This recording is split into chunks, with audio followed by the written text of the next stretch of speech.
Science.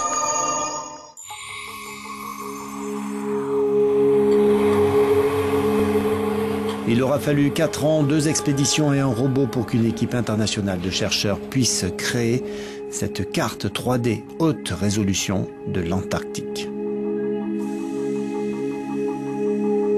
Le projet a commencé en 2010 à bord du Royal Research Ship, le James Clark Ross, qui a écumé les mers australes pour atteindre la mer de Bellingshausen en Antarctique.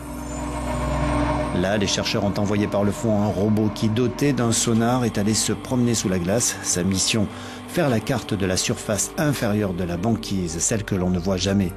L'objectif pour les chercheurs, c'était de faire correspondre les données obtenues en dessous de la banquise et de les mettre en rapport avec les données obtenues par satellite pour pouvoir évaluer avec précision l'épaisseur de cette banquise.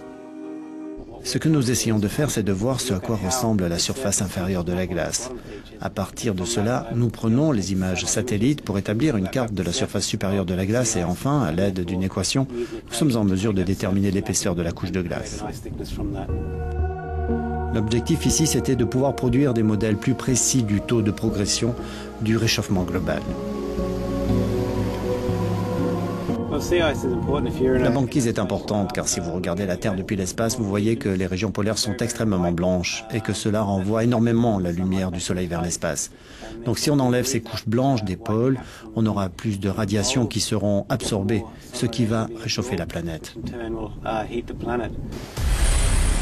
Et ce réchauffement est bien en place. Les pôles en sont les premiers indicateurs. Ainsi, les chercheurs ont constaté que la banquise de la mer de Bellingshausen avait considérablement rétréci.